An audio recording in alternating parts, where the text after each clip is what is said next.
Tell me why you're here. Yeah, because of Elizabeth. This is Richard Ritchie. He was the only suspect in the infamous Elizabeth Smart case. When was the last time you were in that house? In April, when I picked up the tire. Tell me what you know about the kidnapping. I don't. Oh, you couldn't live in this valley for the last 2.5 weeks and not know something about the kidnapping. Tell me what you know about it, what you've heard on the news, what you've seen in the press. Somebody broke into the Smart's house. Okay. Took Elizabeth. Okay. And now I'm the #1 suspect. Richard was arrested 9 days after the kidnapping. While he spent the next 2 months in jail, police still couldn't trace Elizabeth. On August 30th, Richard died after suffering from an aneurysm, taking with him all hope of finding Elizabeth alive. Elizabeth, if you're out there, we're doing everything we possibly can to help you. We love you. We want you to come home safely to us. The guy said, "Be quiet. If you scream, I'll shoot you, but if you don't, I won't harm you." Did his voice sound familiar to you? Yeah. Can you tell me where you've heard that before?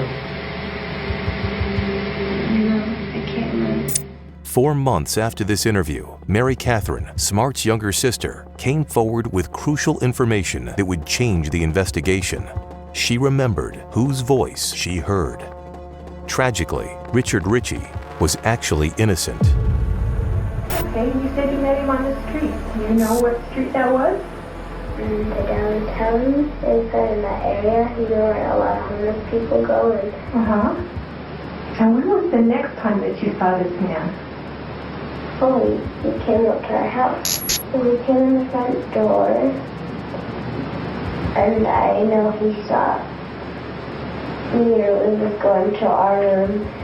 Was Emmanuel the man who was in your bedroom? I'm not quite sure. It might have been.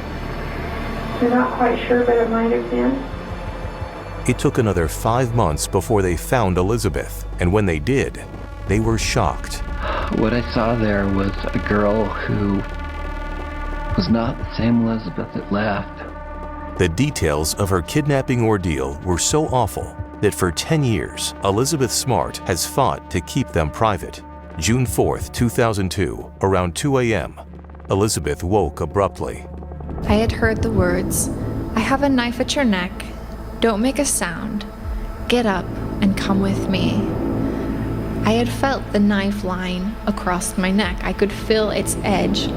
I didn't know if this man had gone through my house already. Surely if he had gotten all the way upstairs to my bedroom, he must have killed someone. But I did know that my younger sister was in bed next to me and that she was still alive.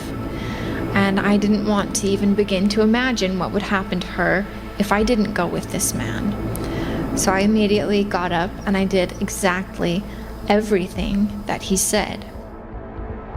This man, he took me up through my backyard. We were about to cross this last street when all of a sudden he pushed me down behind a bush. I remember he was holding me down, but I was just able to lift my head up high enough to see some headlights coming down the street, and I thought he must be planning to have a getaway car come and pick us up. And this car was going so slow, but it kept on coming, passed right in front of us and kept on going. And I'll never forget reading the word police written alongside of the car. The police car was gone, and now her kidnapper was pushing her onto a steep trail going up the mountain. He was right next to me, holding onto my arm like this, with the knife with me like this. Oh my God. Snatched out of her bed at knife point, Elizabeth Smart was confronting an unimaginable reality. She'd been kidnapped. I remember getting farther and farther away from my home. We kept going what felt like forever. We'd gone so far, we'd crossed right over the top of the mountain and we were starting down the other side. And we came to a grove of trees and we entered the grove, and I saw how this man had leveled out a piece of ground on the mountainside. There he'd set up a tent outside of which there were tarps lying on the ground, and there were tarps up hanging in the trees. And out of this tented area walked a woman. She had on long linen robes, She had on a long headdress and she gave me a hug. It was a hug that was strong and it was domineering and it was saying, "Don't you dare do anything I don't tell you to." Then the strange woman led her into a tent, ordering her to undress. And then she just left me alone, sitting on the bucket in the tent, crying. The tent door unzips, and in walks this man. And he changed out of the dark clothes that he'd initially kidnapped me in into a robe, and he knelt down next to me and he started to speak to me. He said, "I hereby seal you to me as my wife." And I remember just screaming out, "No!" He looked at me and he said, "If you ever scream out like that again, I will kill you." He said, "In God's eyes, we're married, and it's time for us to claim our marriage." I will never, ever forget how I felt, how broken I felt. That even if someone did find me, what was the point? I was useless. I was disgusting. I fell asleep thinking those thoughts, and when I woke up, there was this man kneeling over me again. And this time he had taken a thick metal cable and had wrapped it around my ankle and had bolted it into place so that I couldn't run away. I remember looking at this cable and just wondering, how long would I live for? Would it be a year? Would it be a few weeks? Would it be many years?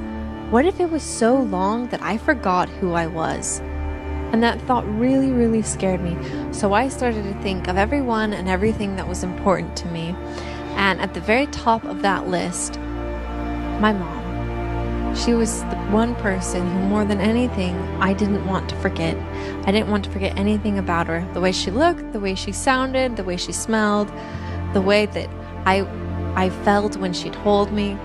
Just so safe.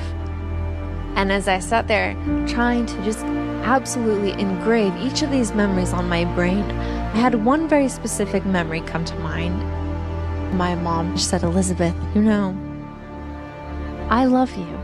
And I always will. Nothing can ever change that. No matter where you go or what you do, you'll always be my daughter, and I'll always want what's best for you."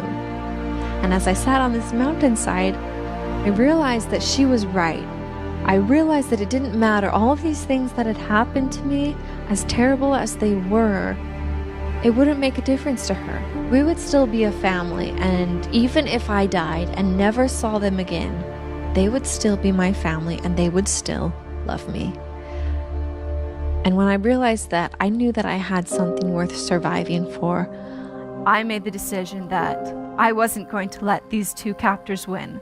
I wasn't going to let them take my life from me. I would do everything I possibly could to survive. And I'll never forget the day, 9 months later, we were walking up State Street in Salt Lake City.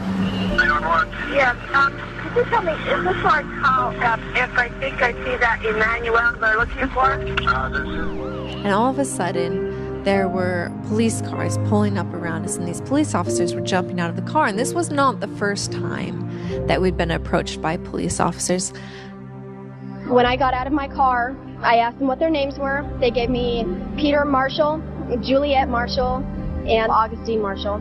And they came over and surrounded us and started asking questions. And my two captors, they kept giving answers.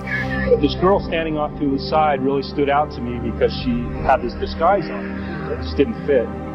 She was wearing a wig, a gray-haired wig, claiming that she was 17 or 18. She was the only one out of three wearing some sort of disguise. Marcy, she immediately clamped her hand down onto my leg, and in my 14-year-old mind, I just knew that if I did anything or said anything, that I would be killed, and then they'd go after my family.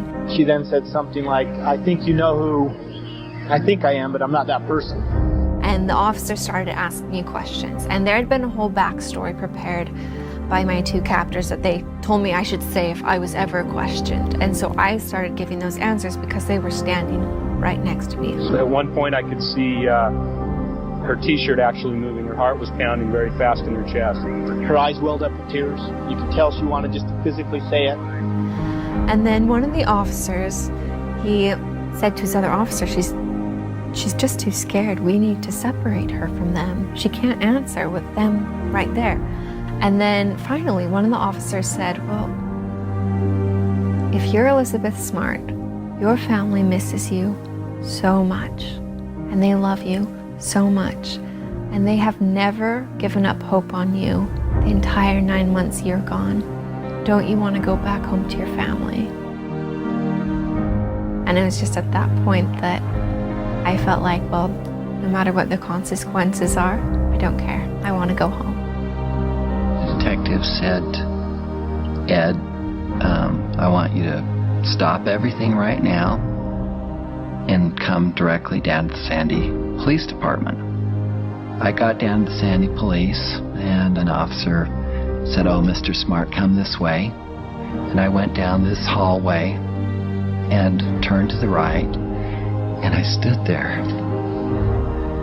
And I looked at this girl, and I said, Elizabeth, is it you? She said, yes, Dad. And I stood there crying and crying and crying. We're here to announce officially that we have found Elizabeth Smart. As he sat there holding me, it was the happiest moment of my life.